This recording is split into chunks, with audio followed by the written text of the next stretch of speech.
Oh, it's on. Week 3. Falcons versus Lions. And the Motor City Showdown. We got some special guests in the building today who are helping us preview this Lions and Packers game, but I'll let them do the talking, man. So joining us tonight on the stream is Carl from Sports Rap Podcast. Please introduce yourself to the folks, man. What's up, man? This is your boy C-Han or Carl Henry. Glad to be here. Detroit's finest, baby, and we're here to represent the Motown, the Motor City in this Week 3 matchup with the Falcons. Also joining us tonight is Riley, also known as Lethal on Twitter. So please say hi to the folks. Hey, y'all. Thank you so much, Smitty, for having me on. It's your girl, Lethal, from the Dirty Bird Nation Report, and also on Twitter. I'm very excited to be on, and thank y'all again for having me. I'm excited to talk about this matchup between us and the Lions. Man, I love it. But folks, you already know how we do, man. Join us back in 20 seconds.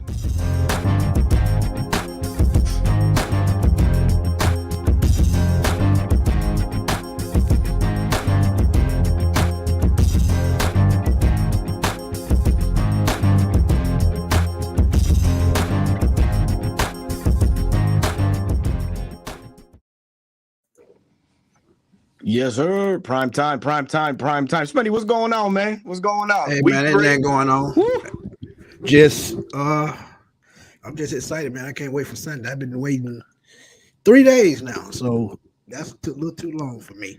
That's what winning does, man. That's what winning does to you, man. You can't wait for the next game because if we were anywhere close to 0, no wins or anything like that, man, I'm not even thinking about Sunday, but thank God, man, we're on the other side, man, looking in. Well, I should say on the other side, on the winning part of it, I should say. That's what I meant to say. Man, the last time we played the Detroit Lions, I believe it was week 3 of 2017. The Falcons won on a walk-off. Very weird play where involved Golden Tate at the time, where his knee hit before the end zone, and Brian pulled, touching him down, and the 10-second runoff went, and boom, all mayhem broke at Ford Field. This week, we traveled to the Motor City for a showdown with the 1-1 Detroit Lions. We got Carl here to help us give us a little bit of insight on the Detroit Lions, man. Very young season so far, Carl, man. Your team is 1-1. I know last week, man, was a tough loss to the Seattle Seahawks in overtime, man. So give us your feeling to that game, man. What'd you like, what you didn't like, man? A lot not to like about that game, man. Basically it showed our shortfalls, man. We have to be able to show up consistently week in and week out and be able to, meet these expectations that's been kind of placed upon our shoulders on being a young and upcoming team in the NFC. We had we were riding the high of the win over Kansas City the week before. We had a tough Seattle team who came in last year and beat us 48-45 in kind of a barn burner. So we knew it was going to be a competitive game. And again, a game that we should have won. Offense kind of spotted them 14 points. Jared Goff had a pick 6. We also turned the ball over early in the second half on our 23-yard line. Again, giving them an extremely short field. They took advantage of it and scored 14 points off our turnovers. Again, they kind of have the drop on our defensive coordinator. They've had a lot of offensive success the last 3 years in a row against Aaron Glenn's defense. And then we had, our head coach sprinkle in his little bit of losing football with this over aggressiveness and going for it on 4th down a couple of times that did not work out. When it works, it's great. When it doesn't work, man, it looks crazy. And again, gave them a short field at one point. Also took points off the board in the first quarter. Could have went up 10-7, elected not to take them. And I think that he doesn't realize that when it doesn't happen, those are as lethal and demoralizing as turnovers. The defense doesn't give up the points, and they get the ball immediately where it is. So we just got to get better, man. Our players got to get better, and Dan Campbell has got to get better. He's got to learn how to coach winning football. Well said. Hey, last year you guys, were the talk of the NFL town, man. You guys went on an incredible win streak, finished off 9-8. So there was a lot of positivity going. You guys had a hell of a draft. So in this game this week, man, it's like the battle of the top 10 running backs, as you guys are going to showcase Jahmyr Gibbs, Falcons, of course, with Bijan Robinson. What can you tell us about the Jahmyr Gibbs so far? What you've seen from him? I know you guys took a tight end late as well, Sam Laporta out of Iowa. One of my favorite tight ends coming out of the draft this year. So what has those two plays meant to the Lions so far? I'm going to be quite honest with you. Laporta's been great. We've seen a lot of him. He's been effective in the blocking role as well as the receiving role. Jahmyr Gibbs, we haven't really seen a lot of them. They've been really, really, really hesitant on giving him a healthy share of the workload. He's probably averaging maybe 7 or 8 carries a game, probably 3 or 4 targets a game, so just a couple of catches. Looking at him at maybe 10 to 12 touches a game the first 2 games. Now, with that being said, last week was kind of a bloodbath for us. We got a lot of injuries. One of them being David Montgomery. Looks like he's not going to be available for this game. So maybe there's going to be an increased workload for Jahmyr Gibbs. But we did bring up Zonovan Bam Knight from the practice squad. And I kind of foresee slightly increasing his touches, but probably going to see a lot of Zonovan Bam Knight and Craig Reynolds doing a lot of the heavy lifting between the tackles, between the 20s running. But again, though, it's been kind of a mystery. I saw Bijan in the first game, saw a lot of Tyler Algier that first game, and then last game he kind of busted out a little bit. So maybe game 3 will be the game that Jahmyr busts out. That's awesome. I'm trying to get as much insight from Kyle as I possibly can. Kyle, you have some other obligations that you have going, so we try to get all your thoughts in here so we can, we can go facts for facts. But as we always do, we always start our segment with around the NFL. Some news that's hitting the the wire, so to say, and one of them is the Nick Chubb situation, that injury, man.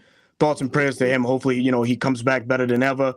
It doesn't seem like it, man. Right now, man, dislocated knee, 12 multiple ligaments in that same knee. Who he is already injured before, or has injured before. So, man, I think it was a little too much on Pittsburgh's behalf, man. You got these gang tackles, and then you have Minkah Fitzpatrick coming in from the second level, and they did a little too much, man.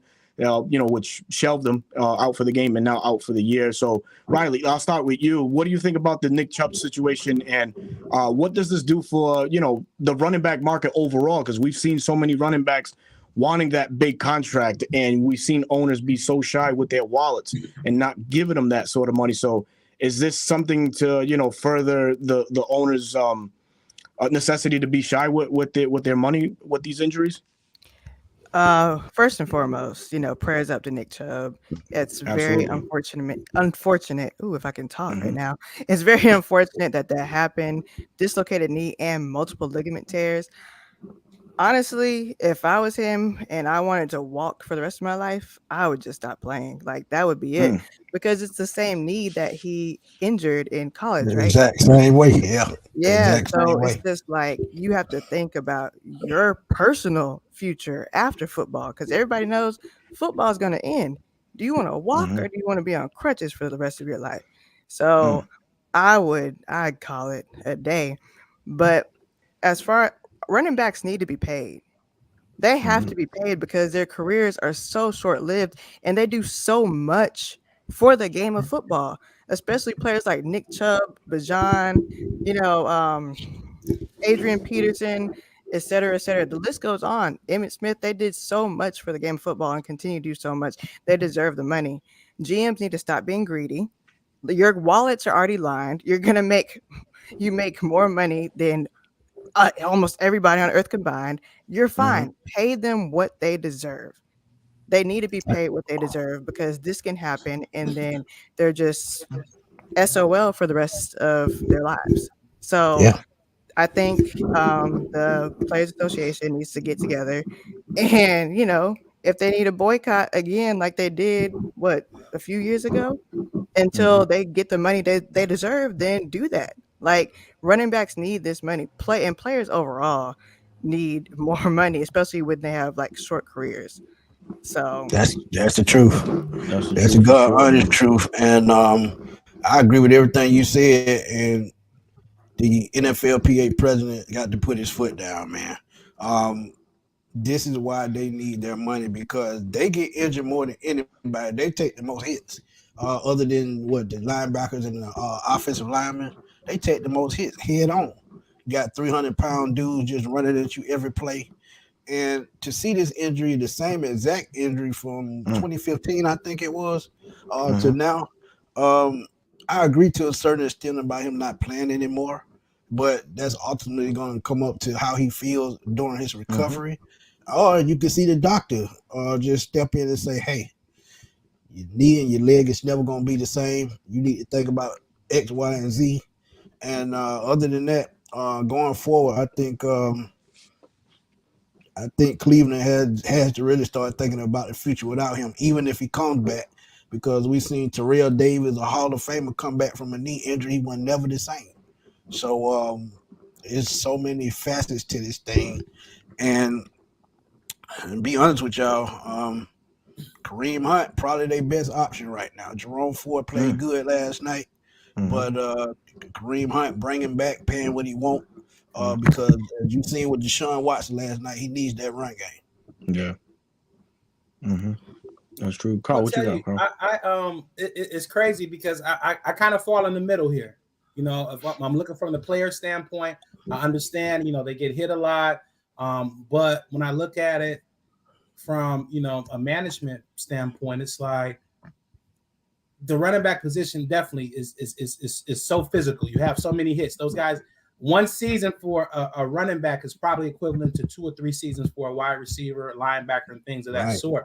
But I just have a hard time trying to figure out what is the remedy, because I think it's going to be a hard sell for the Players Association to accept one position getting preferential treatment versus another position. So we say, okay, you're a running back and you're a first-round running back. Are we going to say now that running backs can only they can get 3-year contracts instead of the 4-year contract, and you can't put them on that 5th-year option? Are you going to allow that just for the running back position? Because then I can see folks at other positions saying, wait, what about me? You know what I mean? Are you going to say that you're not going to be able to franchise tag them? Because again, if you say that for one position, other positions are going to say, what about me? Just like when we had the tight ends, I can't remember his name, Jeremy, I think it was Graham, who was saying he was a to he wanted to be paid as a wide receiver. Then he came out and said, well, I line up 80% of the time in the slot, so I should be a wide receiver. So I think we're going to have a lot of this internal fighting, and I don't think that you're going to have the NFLPA get on one accord for one position. That's the only question that I have for them.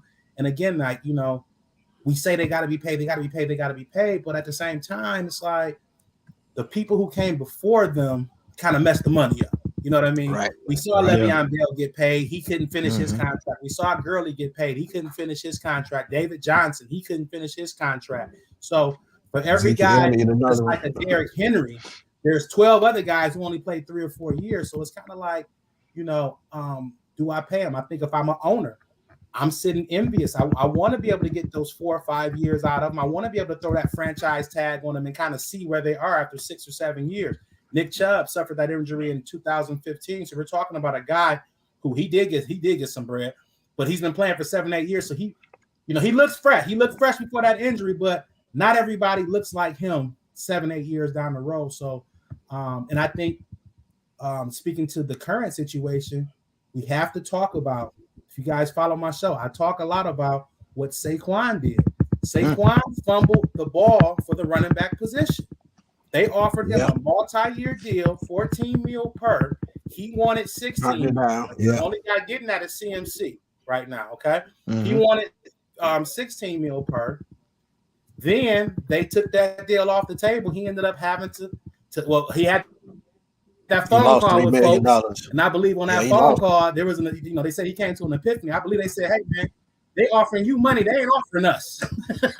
JT on there talking like, they offering you money, they not offering us. So with that being said, I think that he kind of set them back.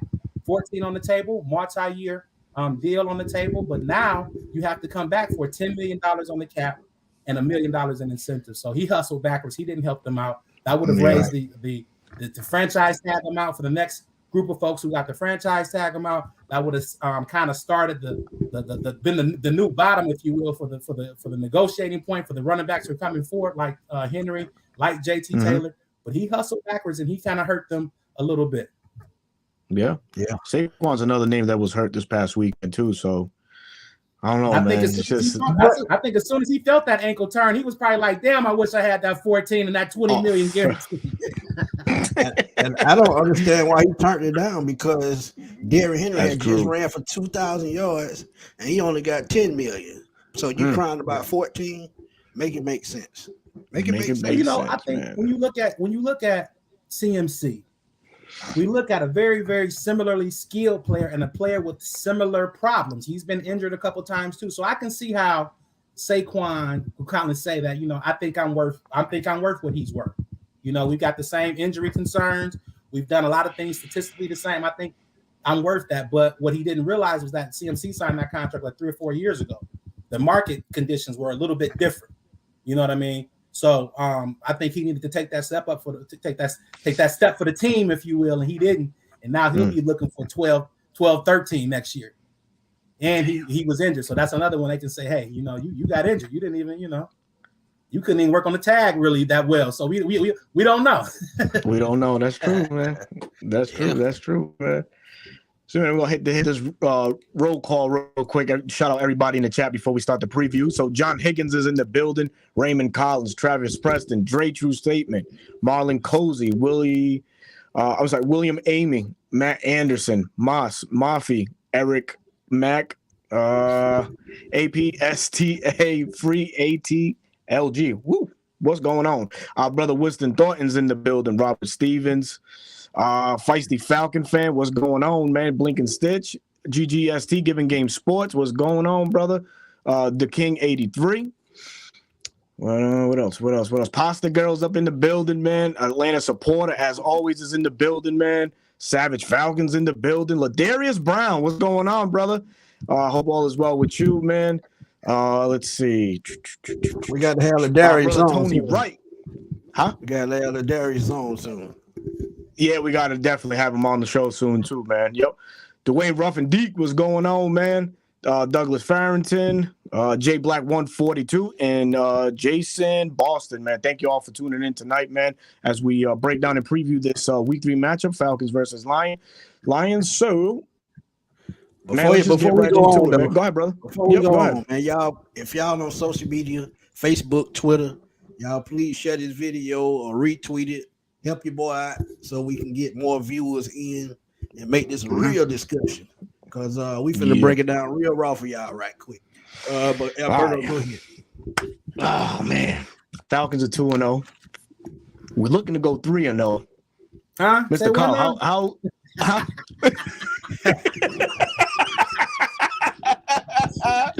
Oh man, hey, I'm gonna run through this real quick, man. So the odds are stacked up against y'all team, man. And I hate to sound like this, man. As we found out earlier in the week, man, CJ Gardner out for the year. Unfortunately, that news broke.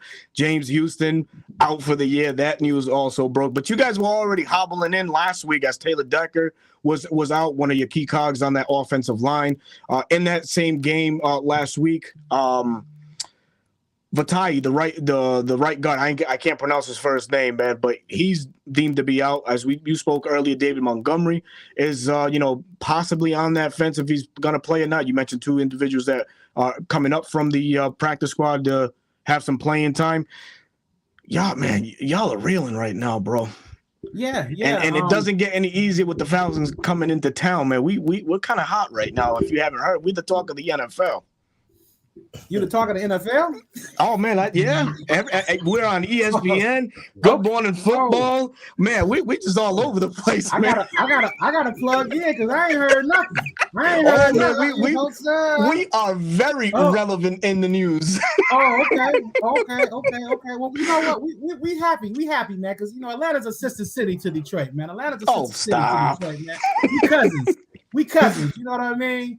Love it, man. I will say this. We are hobbled, but I would say this is going to be a true test of the depth that we built the last 2 or 3 years under Dan Campbell and our GM, Brad Holmes. We've done great in the draft, done solid through free agency. So I think some of those losses that you did mention, we should be able to contain. The line. The issue with the offensive line, I'm not really that worried about. Now you talk about CJ Gardner-Johnson, that's a little different story. He was kind of basically the quarterback of our secondary, if you will. Now, since y'all don't come in and y'all don't throw the ball that often, I'm not really that worried about that either. You know what I'm saying? We can deal with 20 passes a game. We ready for that. So if our defense can really, our front seven, if we can really, be tough against the run, I think we'll be okay. We got a better chance of seeing the triple option than 300 yards passing in this game. You talking about passing the ball? Y'all giving up 268 yards a game through the air. That's pretty high. So, but with that being said, we played Pat Mahomes and we played a passing offense in Seattle. That ain't y'all. That was an emotional victory, might I add. I think Seattle is more of a run team. They only passed the ball because they caught y'all lacking in the secondary. But I think Kenny Walker, he probably one of the best young running backs in the league. But yeah, man, y'all pass defense is kind of suspect. And we not perfect because we made mistakes last week too. But I just think that's the advantage that we have over there, and that's why I'm gonna give y'all one of my X factors a little later. Riley, what you got, Riley? Man, go ahead, give it to him. Give it to him. Trying to behave, but he knows how I can get. Trying to behave. Look, man, Desmond Ridder had 1,060 passing yards. Thank you very much. Okay, doing all that talking over there. We gonna figure it out. He had that in 3 games. 6 NFL starts. But look, we coming. We're doing it. All right. My math ain't that good, but you said you ain't say 1,200. You said 1,100. So 11 times divided by 6. We're figuring it out. That's like 200. The point is, we're figuring it out. Okay. Arthur Smith is calling a few questionable plays, but we're gonna get it together. That's the point. Okay, that's the point. I'm gonna be honest with you. I'm gonna be honest with you. Ball more. I really liked Arthur Smith when he was available. He was one of the coaches that I really wanted us to take a hard look at, and I think that he's done a pretty good job for what he's been dealing with down in Atlanta. And I think your GM is doing a pretty good job as well, getting additional talent for him. I will say this. I think I have a question for you because you guys said you see a weakness in our defense in the secondary. Do you expect that Atlanta will go away from their bread and butter in the running game and we will see more passing in this game? I think you go off whatever the defense gives you, what they're trying to feed you. I think for me, honestly speaking, I think the heart and soul of your defense is Alex Anzalone, the middle linebacker there, which Ryan Nielsen has some ties to from their times in New Orleans. We have a familiar foe on that defensive line by the name of John Kaminsky, who, my God, can't believe we let him slip through our fingers. He was a Dan Quinn guy, but goddamn, he's proven his worth in this league, man. He's a hard-nosed football player. I really respect his game. I like his game, and that's kind of where the buck stops for me. And that's no shade, no disrespect. I think the most notable name on that defensive unit for the Lions was C.J. Gardner. Aiden Hutchinson. But Aiden Hutchinson has one sack or no sacks? This is a team that has 1 sack overall as a team. As a matter of fact, it came from John Kaminsky, if I'm not mistaken. So there's a lot of variables that's going to go into this game. Can you guys stop our running game? Right now, the Falcons average 178 yards in the 2 games that we played. So that's a tall task to stop. And you guys are pretty banged up at the moment. So do we stick to what we do best? Sure. But at the same time, Arthur Smith is creative enough that he can mix it up. As we saw last week's game, man, he put Desmond Ridder in some spots where, hey, listen, the young man, like Riley was just saying, he's coming. So he's pushing the ball down the field, and Arthur Smith is opening up that playbook a little bit more and more.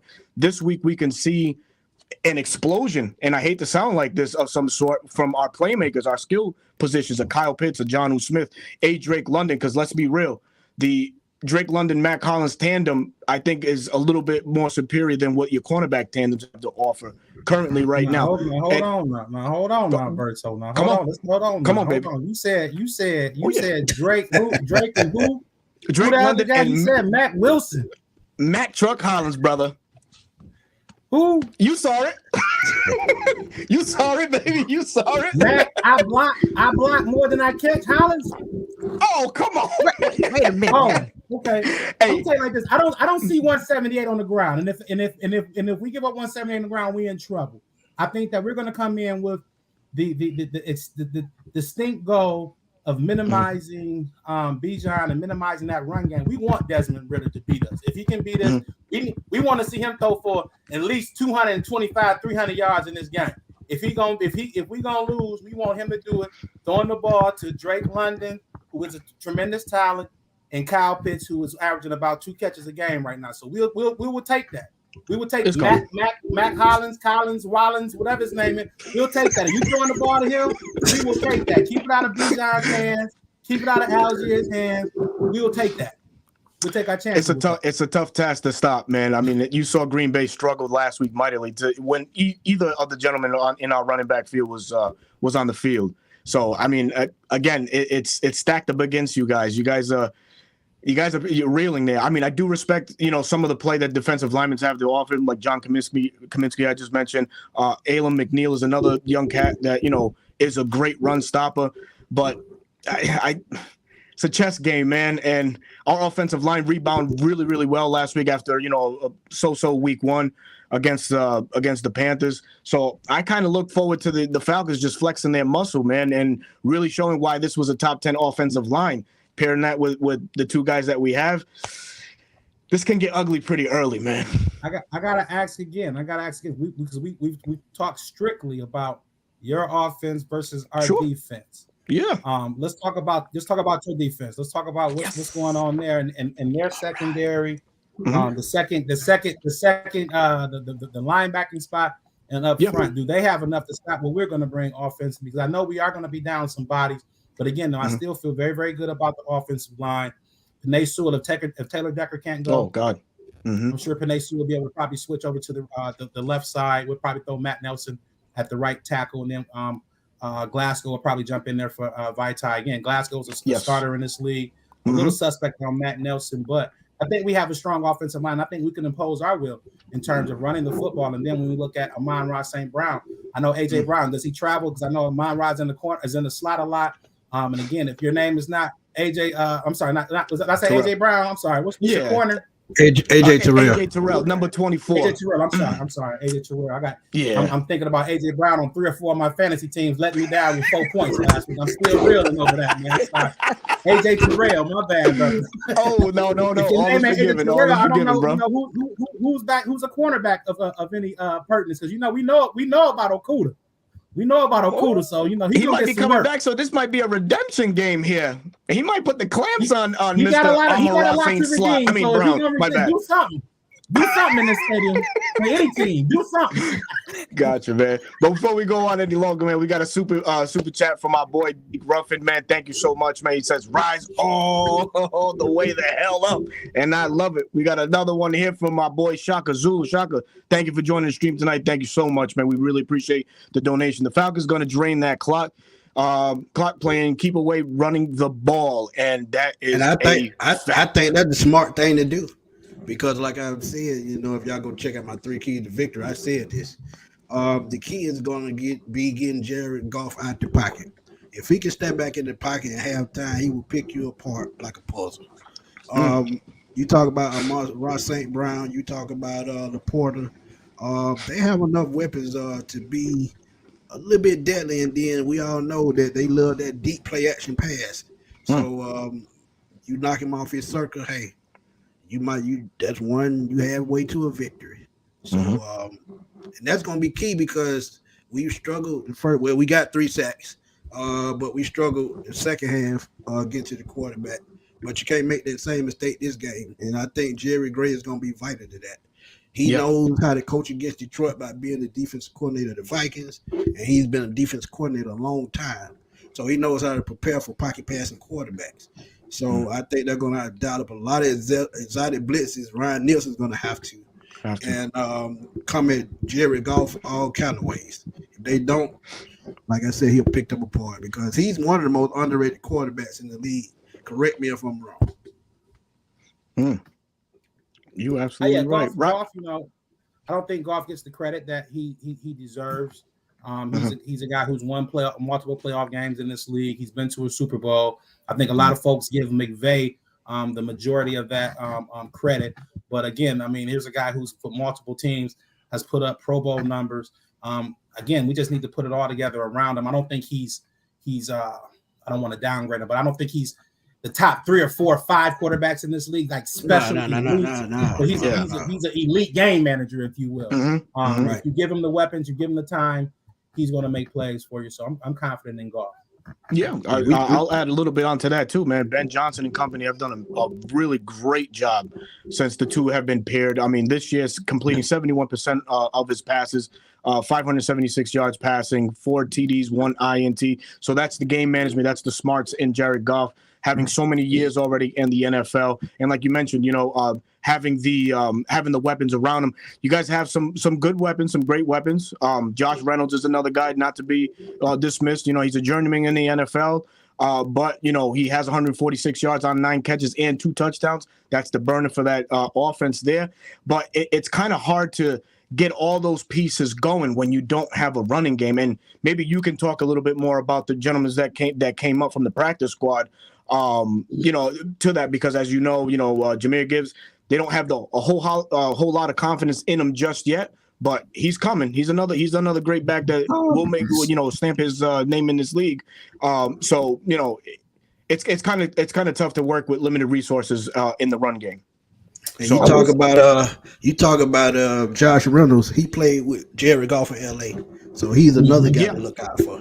Yep. So, I will say this: I think the running game itself is bigger than the running backs that we bring up. It's really about that's why it's going to be key to see the status of Taylor Decker.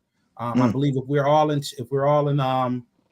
intact across the front, and even with Vitae, Glasgow is like a 6th starter. We'll be okay. We've run the ball with Craig Reynolds before. We had Swift last year, who was constantly out of the lineup. We had Jamal and Craig and a number of other backs, no-name backs, get out there and have success. So to me, it's really about the continuity of the offensive line. I think we will again see a few more carries for Jahmyr Gibbs. He gives us that explosive, big-time playmaking back out of the backfield. Zonovan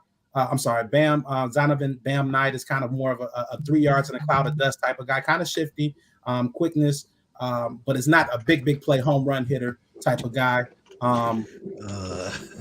Also, when you look at Craig Reynolds, kind of the same ilk, not a big time player, a big play player. So I think you're going to see a little bit more Jahmyr Gibbs carry the ball, but again, don't focus on the names, just focus on the line.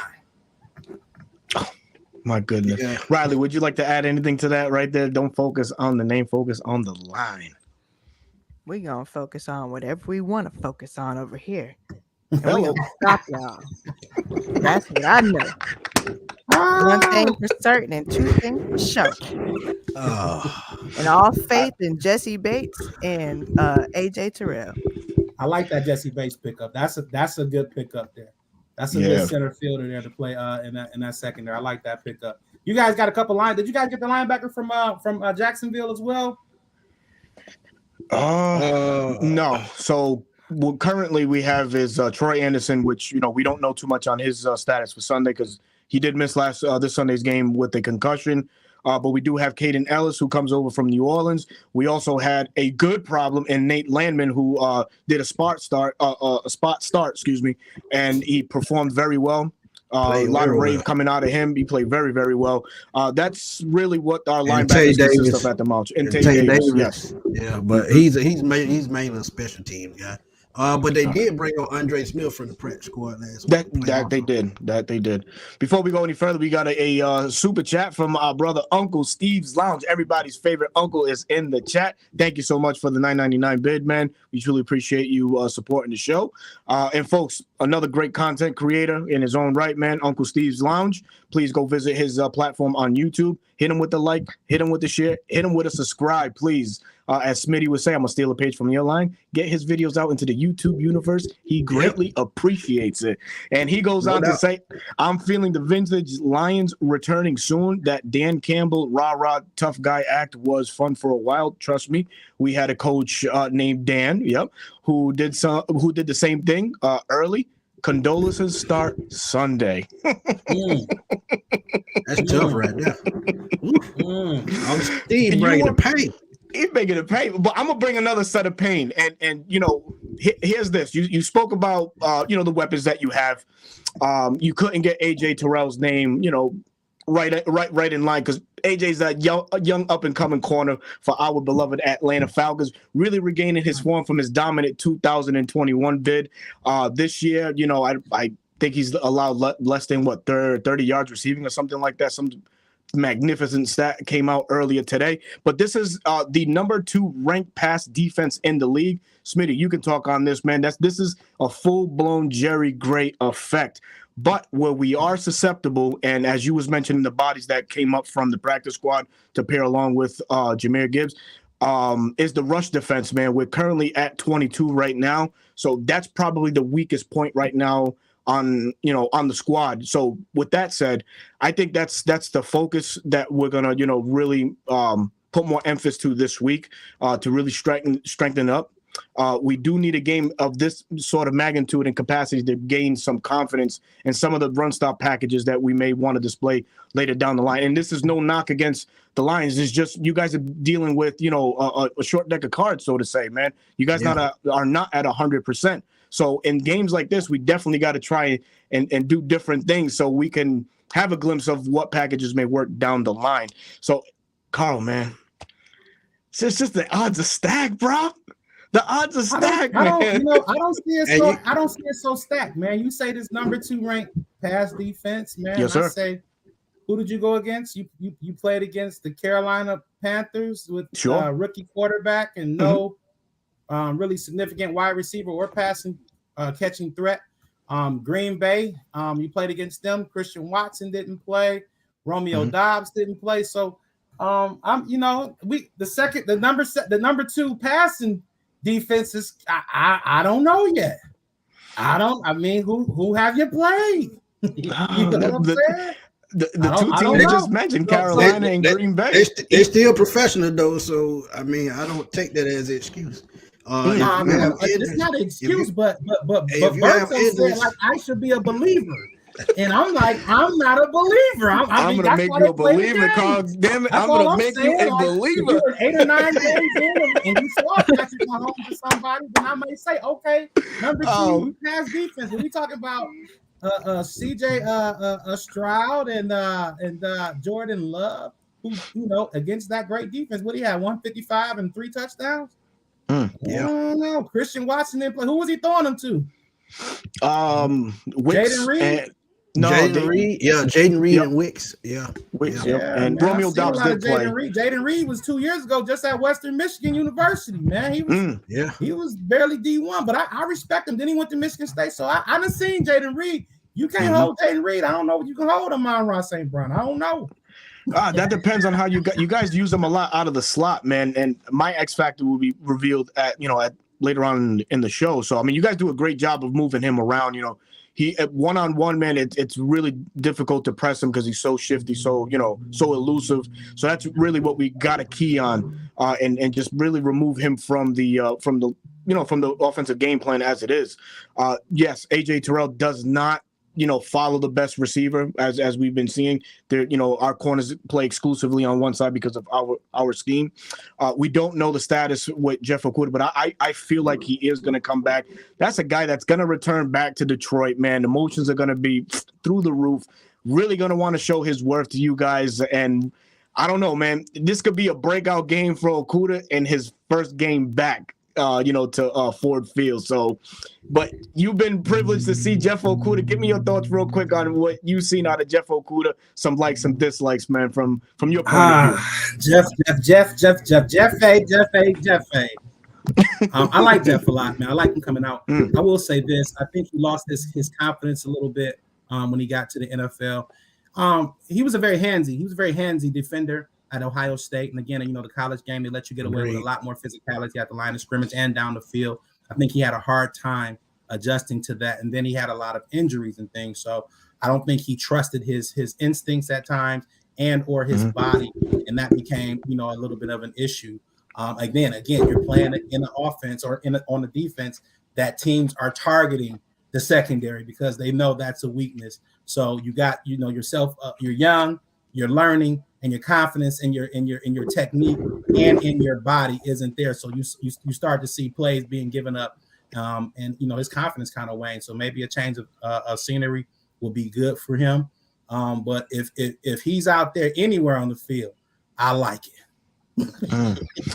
Speaking of confidence, man, Smitty, Riley, we have a guy that needs the confidence boost in itself because he's going to have his hands full this weekend against Aiden Hutchinson, and that's our right tackle, Caleb McGarry, man. Oh, God. Man, Lord have mercy. But what do you guys feel is the best game plan, to stop such a force like Aiden Hutchinson, man? Add a tight end, add a tight end chip. That's the only thing you're going to be able to do. Or if you're not going to do that, you're going to have Keith Smith in that backfield. You're going to have to find a way to contain Aiden Hutchinson because he can move up and down the line and he can attack from right end, left end, even up the middle. So you're going to have to account for him at every snap. And this is why Arthur Smith had to dial up 3-step drops, get the ball out quick. If he doesn't do that, and Aiden Hutchinson in the neighborhood anywhere, he's going to hit home because that's the type player he is. If you saw that game against Kansas City, oh my God, he man, had about 5 quarterback pressures. He just kept. Who did he put in the blender? Who he did a spin move on whoever tackled? Who was that tackle over there? Donovan Smith, was it? Brown, that was Orlando Brown. Yeah, Orlando Brown. Oh my God, man, made him look like a fool, man. Yeah. And I will say this: he's definitely a high effort, high energy player. He doesn't have, to your point, he doesn't have any sacks at this point, but he's definitely made his presence felt. We definitely got to put some more pressure on the quarterback, and I think it's going to be really, really key against a guy like Desmond Ridder who can definitely make plays with his feet. So it's going to be key that we put pressure on him from all angles, not just Aiden, because he can run away from Aiden and make plays with his feet, and that can become a little bit worrisome, especially if you guys are making plays in the secondary to where we're having to cover. You know what I mean? We have to turn our back to Desmond and let Hutch be basically the only defender who's pressuring him. We're going to have problems with Desmond. So we definitely need a all-out effort from the offense. I'm sorry, from the defensive line and in that pass rush, putting some pressure on him. And hopefully we can make him make a mistake. Throw it to somebody in white or blue. That's a good point. That's a good point. How do you view Dan Campbell from game 1 to game 2 and the adjustment that he made? What kind of adjustment do you think he makes in this game, coming off that close loss last week? Man, listen. Man, Dan. First of all, I want Dan to understand it's okay to take 3 sometimes, man. Dan, that's okay, man.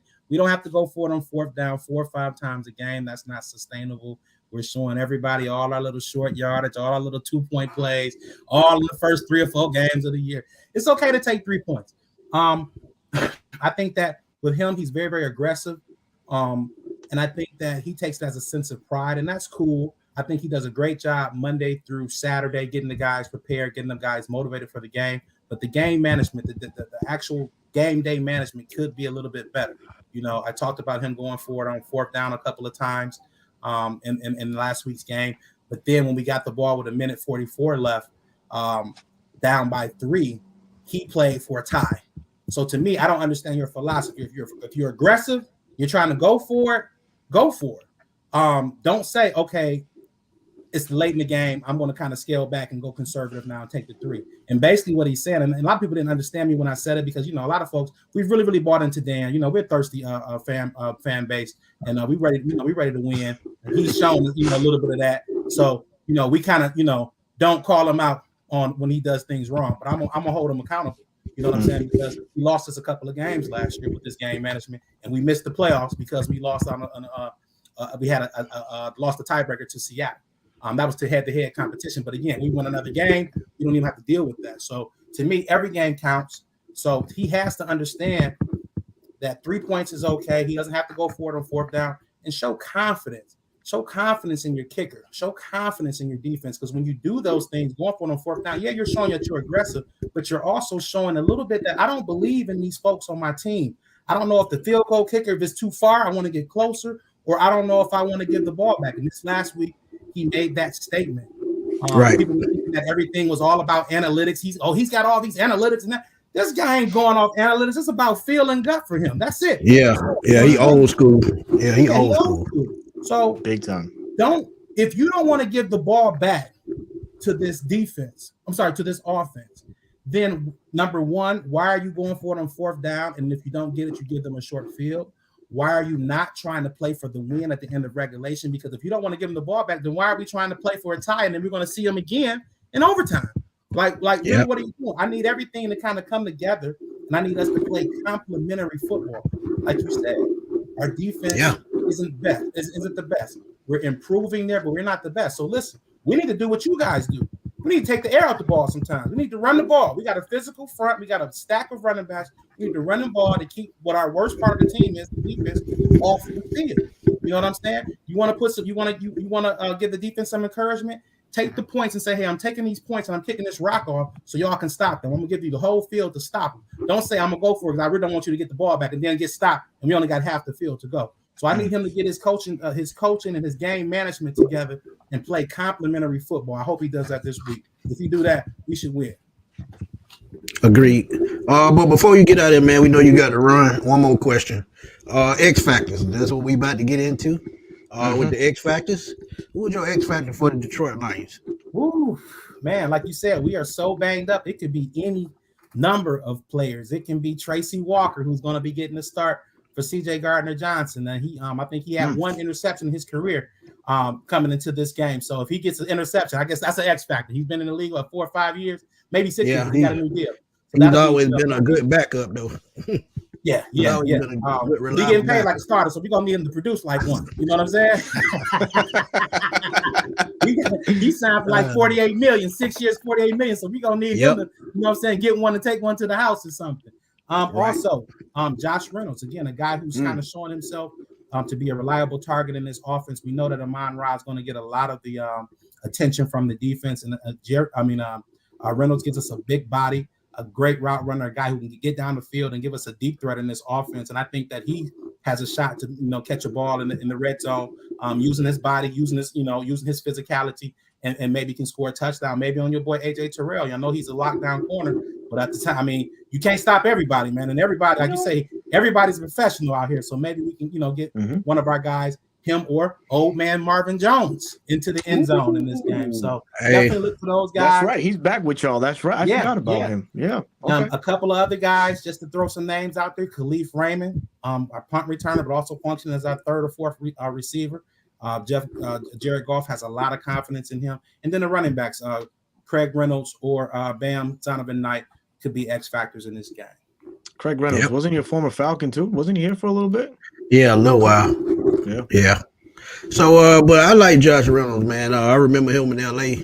When Jared Goff was out there. He was one of their unsung heroes out there with Robert Wood and Todd Gurley and those guys, and Cooper Kupp. So, hey, I see exactly where you're going, Carl. But again, man, it's always a pleasure to have you on the show. Know you got to get to your husband duties, and I will reach out to you soon, man, with a full thank you. Man, thank you so much, man. Thank you guys, man, having me on, man. And this is going to be a great game.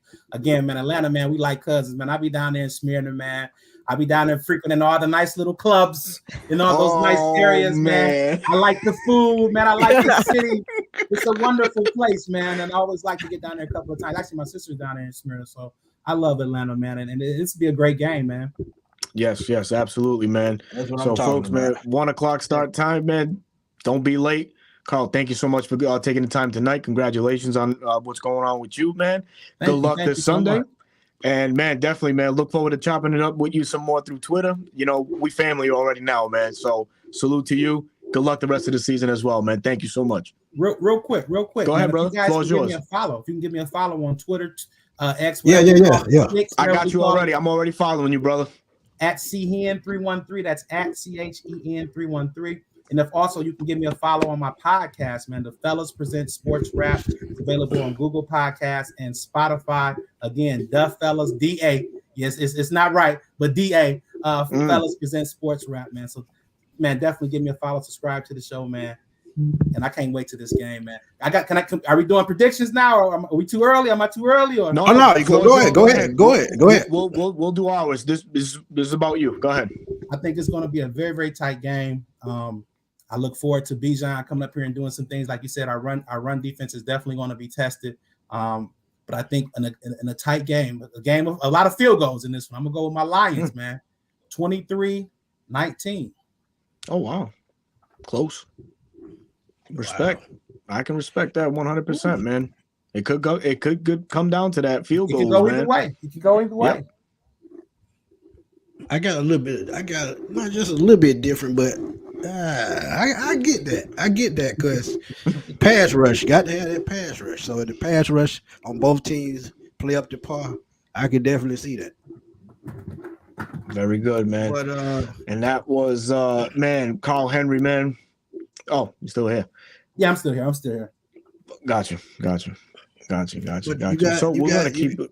Go ahead. You got parting words before you get out of here? No. I've said what I need to say. Go Lions. Best of luck to the Atlanta Falcons the rest of this season. Thank you, man. And I'm sure we'll be a hospitable host to you this week, man. Y'all have a great day, man. Smitty, Berto. I'm sorry, I forgot your name, but you were a wonderful host to me. Thank you guys so much, man. Smitty, 2 years ago, man, I started podding again, man, and it's partly because of what you were doing on the internet, man. You inspired me, man. Thank you for doing all that you do. Hey, I'm still following you, that interview with Jerry Ball was everything, man. It was everything. Y'all have a wonderful evening. You too, man. No doubt, Carl. I appreciate you, my brother. All right, yes, bro. Sir. Mr. Carl Henry, man, he's been around for a while, man. He did an interview with me a couple of years ago with Mr. Jerry Ball, former Detroit Lions All-Pro tackle, defensive tackle, and that was a great interview, man. Y'all can go check it out on my playlist up under. I think it's called. I got so many playlists on there, I lost the name of them, but I think it's called Catching Up. Yeah, Catching Up. It's on my Catching Up playlist. And I have a lot of former NFL players on that playlist. So y'all go check that out. But let's get this thing rolling, keep it rolling, man. We in the X Factors. We're gonna let Letha start. We're gonna let Letha start it off. Because I think she got an X factor that we're not even thinking about. Not even thinking about. You know, I'm gonna go bold. I'm gonna go real bold here. We haven't seen much from this guy. But I'm going to say Ritter. Oh. I'm going to say Ritter. I'm just going against the grain, man. I wouldn't say we haven't seen much. I just think we need to see a little bit more. We need to see more. He put the ball in the air a little bit more last week. So I get where you're going with that. But go ahead. Yeah, I think his confidence is every game is getting a little more and more out there.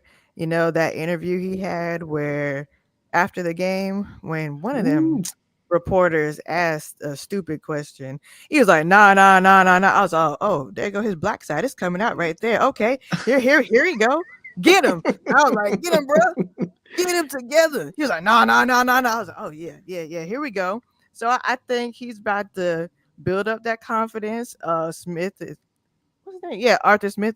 Lost my train of thought there. I think he's gonna call more passing plays for him, not just chunking it to Bijan on the side for a 1 yard or no yard gain. I think he's gonna have him yeet that thing down the field. So I'm gonna go with Ritter. I think we're gonna get more play action in, and he's gonna eat that thing down the field, and that confidence is gonna build in this game. So I'm gonna go with him. What you got, Smitty? I can roll with that. I think I'm gonna take a little. I'm gonna stick to my guns, man. I'm gonna be real. I'm gonna stick to my guns. And I'm gonna keep saying it until it happens. And I think I'm just gonna have to do that. But I'm gonna go Kyle Pitts. Still got to go Kyle Pitts. He's only had 4 catches for 59 yards through 2 games. That's not gonna fly. You got to build an offense around this dude, the passing game around this dude to get London, Jonnu Smith, and all those other guys open. And Jonnu Smith, he had 4 catches for 49 yards last week. So make that make sense. Kyle Pitts is more athletic. He's taller. He's more physical. So why not you just slinging the ball downfield to him while the run game is working? You got the run game working 211 yards, and you mean tell me Kyle Pitts only gets 2 catches? Come on, man. You got to do better. You got to do better. And I'll pick you back a little bit more for that, just based off of experience. Ryan Nielsen knows how to target Alex Anzalone from their time in New Orleans. So if Anzalone draws that assignment where he has to split out and cover a Kyle Pitts, it's going to be a long game. It's going to be a long game. Absolutely. Yep. Get him going early, feed him early. Just don't force it to him. And again, like we talked about a little bit early before we came on, CJ Gardner-Johnson is their most versatile defensive back. He can play in the box. He can get after the quarterback, and he also plays in the back playing zone. So if there's no CJ Gardner-Johnson right there, Kyle Pitts is going to control the middle of the field. It's probably Jonnu Smith too. But you've got to line Kyle Pitts up where he's going to, take advantage of this defense. It's just no way around that. Right there, Riley. That's what he said right here. The question about when you guys look down and out. Oh, hell no. We ain't down and out. He really went in on him, man. I love seeing that side out of him, man. Yes. Thank you. Appreciate that, Bubba. Yes. Yeah, man.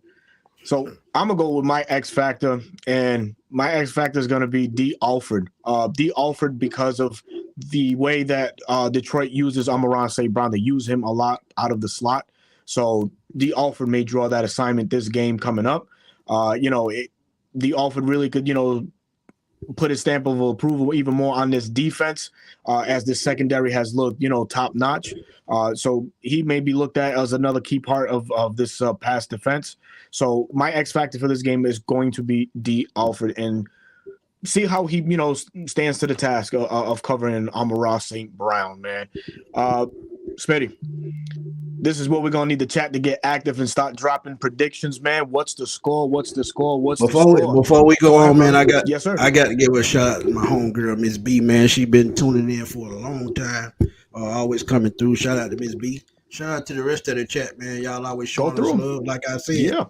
Man, it's so many to go through because I've been rolling. Turbo Duran, Marcus Sniffles, Kenneth Collette. I hope I'm pronouncing that right. Y'all know I'm bad with names. My boy Tony Wright, who need to come on the show again. Mr. Ralph Lauren. My boy RG ATL for life. We're gonna have him on the show real soon. Me and him be chatting offline, man. So shout out to RJ ATL for life, Cody Paul, Nate Hammond. Thank you. He said it was a good chat. Thank you. Appreciate that, man. Tony Wright has something he says about the Aints. Tony Wright says the Aints quarterback Derek Carr has 3 interceptions in 2 games. He threw 1 interception last night, 2 interceptions week 1. And here's the kicker. Both of those teams were picks week 1 were in the red zone versus Tennessee. That's kind of scary. So, boy. But game predictions, man. We'll let Lita start off with the game prediction. What's your score? I see one in the chat already. That's a super chat. Thank you, Brewski, man. We appreciate you as always, my brother. Man, what's the score gonna be? He's got 35-14 Falcons. That's bold. That's bold. Ah, man. What's up, Brewski? So that means BJ gonna have 200 yards, right? Right.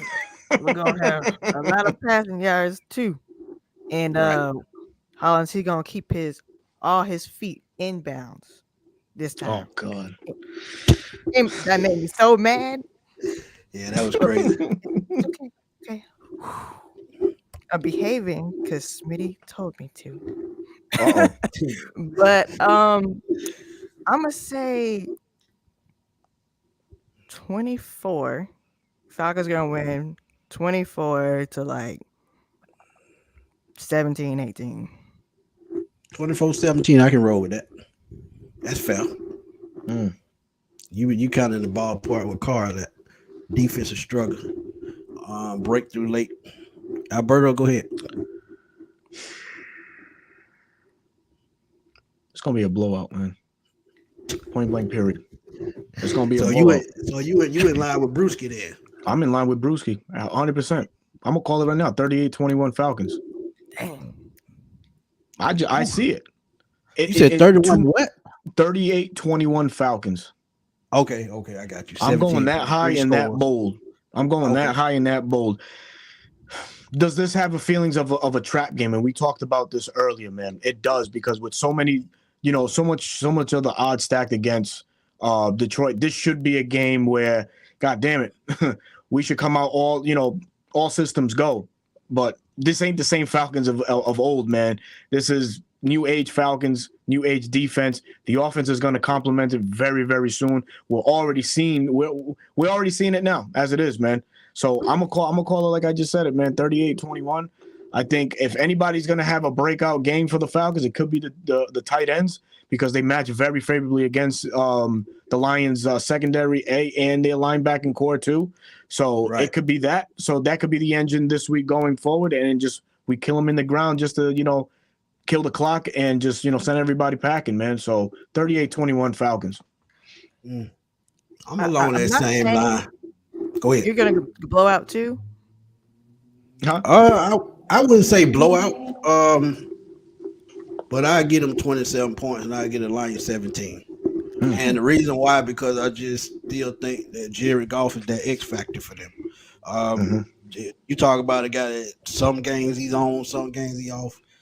This could possibly be one of those games that he just say, hell, I'm finna go off. And we don't have a run game, and that we might be a little bit one-dimensional, so I think they will put up points just because of that. But I do still think the Falcons could put up 27 points because what we seen last week, I think you can only get better after that. Because Arthur Smith play call in the second half last week, if he had done that the whole game, it probably wouldn't even been a game. Just keep it real. So yeah, look, it's not that I can't see it. It's that I have trust issues with the Falcons over the years. You know what I'm saying? Like, come on, man. You got trust issues. You gotta let that go. I gotta see it to believe it. You know what I'm saying? Like, y'all don't understand. So I was at the Packers game. I'm going off on a tangent real quick. I was at the Packers game. Do you know how stressed out I was and how high my blood pressure was going when I thought we was about to tie and go into overtime? Y'all know what happened? I thought I needed my inhaler.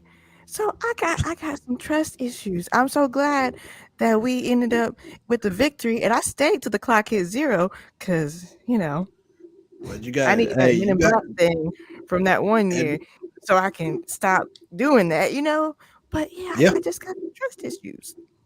I mean, I understand it. I understand it because we, teams that have had the notion of coming back last couple of games, we didn't know how to adjust. We didn't know how to close out games. But now I see it in this Falcons team. They can close out games. And the reason why that is they have a lot of veterans that are used to doing that. So they're helping this team along and changing that aspect of the game for us.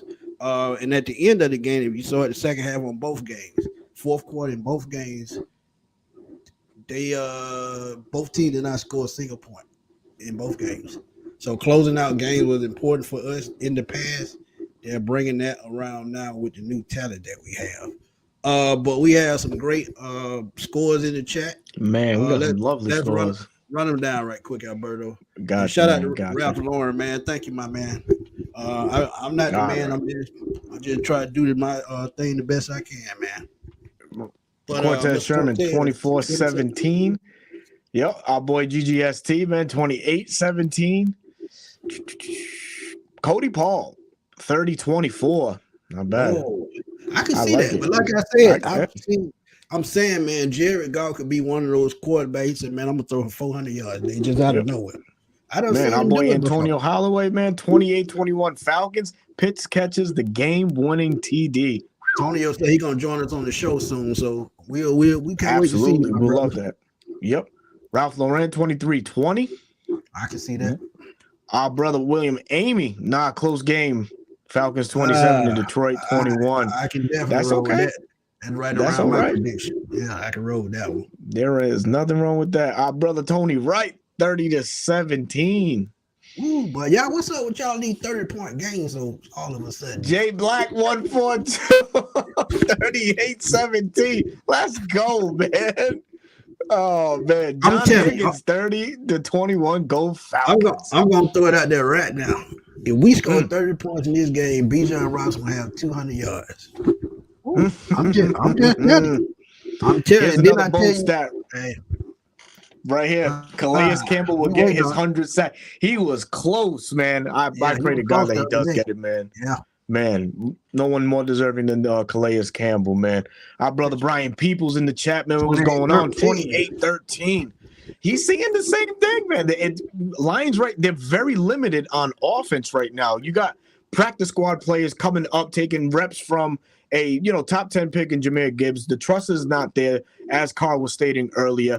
Yeah, sure. We have to account for their receiving threats in Laporta, Reynolds, and Amon-Ra St. Brown, but this ain't the secondary of old. This secondary doesn't get burnt, and they don't give up the big play either. I did say they give up 354 yards a game in just 2 games. That's pretty high. It is pretty high. It is pretty high. Through the air. I think it's 268 through the air and about 86 on the ground. 86 on the ground is not bad. But if you're one dimensional on defense like that, and it's hard to see. We talk about linebackers, and I talk about the linebackers that we have and what I think their problems are. With Detroit's linebackers, just like a lot of linebackers in this league, they're run stoppers. They can't cover. That's why I told y'all C.J. Gardner-Johnson was a big blow to them because he helped those linebackers in coverage. Right. It could be a big. That's why I think it's going to be a big day for Kyle Pitts, man. It has to be. Keeping it rolling. Jarrell Adams, 35-17. We have a super chat from the lady of the chat here, Miss B. Thank you for the donation. We definitely appreciate that. Support to my Millington brothers, our Falcons 2-0. Absolutely. Let me correct you right quick. I am high yellow. I am not melanated. You say you're not marinated? Melanated. You always think about food. Hey man, come on now. Come on now. But Ms. B, thank you so much for that. Oh man, I love it, man. I love it. Let me go down to some more of the scores. Here we go. Leon Phillips, 28-10 Falcons. Woo! The Grumpy Grandpa Zaron Show. Shout out to you and your platform. Thank you for joining the stream tonight. Hey, obviously, a Detroit Lions on YouTube, man. Y'all go check him out. Yes, sir. Absolutely. Best of luck to you. But he's calling it 20-17. That's fine. Ooh, that's awesome. You must be a that's Detroit awesome. fan. Got to be. I believe this one right here is for you, Ralph Lauren. Man, you're doing a damn good job with your Falcon content. Appreciate you, Smitty. Absolutely, man. Bubba Gump in the building, man, calling it 30-17. The good guys, the Falcons. Let's go. Robert Stevens, 31-16. Let's see. Boom. Our brother Shaka Zulu, 20-17 Falcons. Book it. I love it, man. Man, let's see. Yoshi here with 38-13 Falcons. Riddick is gonna silence everyone in this game. Hey. I love to see that. To Lethal's point, Ritter's the X factor. If really throw 4 or 5 touchdowns in this game, this damn chat gonna blow up Sunday. I'm telling you. God be damn. about 5,000 people in here. Yeah. Watch. Man. Here we go. You remember keeping it rolling. Nate Hammond, 27-21. Right, bro. You remember they did that Tampa Bay game last year after that bad sack from Tom Brady? Yeah. Soon as the close chat to 4,000 views. Right. It was 400 people in here as soon as the chat opened. So it was amazing. It was amazing. And those aren't inflated numbers like AEW does with their pay-per-views. This is by the book and it's documented. Right. Oh man. RJ ATL for life in a beatdown 33-17. The good guys. Well, man, that would be a stamp if it wasn't one, man. Carl Warfield, 4110, the first 40 burger of the year. Carl, hell yeah, absolutely, man. Rise up for sure, man. Calvin, ask. Oh, I think I just missed it, man. Where the hell was it? There we go. Calvin O'Connor, 3524. Uh-oh. Smitty, look who's here. Oh, here we go. Brother, Big Low Country Sports, man. Folks in the chat, man. Folks on Twitter, if you already know, this man is revolutionary. How's an album coming out dropping soon. October 31st? Make sure that you go and cop the album. What in the World presents Thugonomics Volume 1, man. It's going to be a classic of a album. I can't wait myself. It's going to be available on Apple, iTunes, Spotify. So make sure y'all, download that when it comes out, man. Shout out Big Low doing big things, man. I got to see what the line is on the game. I don't even know what the line is on the game right now. I think we're favored by 4, if I'm not mistaken. Okay. Yep. And Grumpy Grandpa. Here it is right here. I'm sorry. Okay. Go ahead. Falcons 27, Lions -2. Wait a minute. Wait a minute. Uncle Steve play too much. Oh man, let him. Shout out to man. Let's see what that was. Don Dollar 27-20 Falcons. Man, this is lovely, man. I love it, man. Great. I love it. Leader, what's your prediction? We're being asked.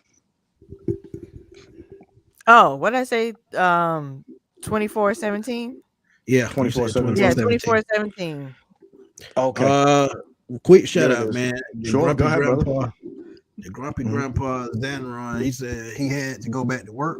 Just stop in and say hello. I wish you all good luck this Sunday. So he is a Lions fan. Shout out to him, man. Please go check him out on YouTube. I'm sure with the way that profile picture look, he's pretty funny. And I'm gonna tell y'all, my granddad used to be funny. He could tell some jokes. I guess that's why I got it from. But got another super chat. I think coming up soon from Shaka Zulu. Says 104 people watching, 4 likes.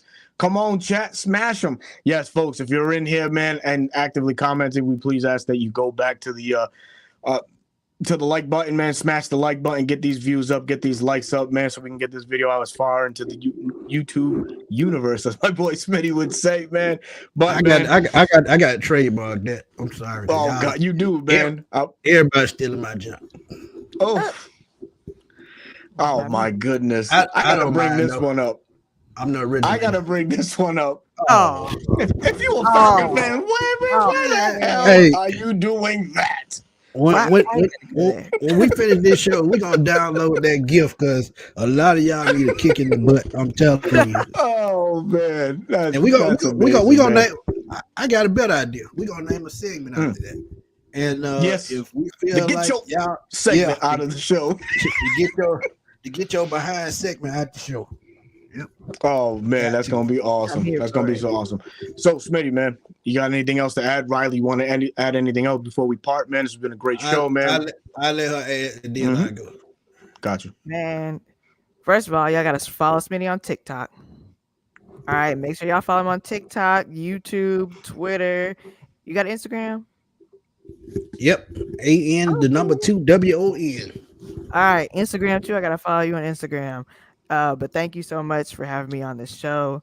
It has been great. I miss talking Falcons football. I know I had a hiatus for like a year and a half, but I really, really appreciate you and appreciate Berto for having me on. Treat me well. Appreciate y'all.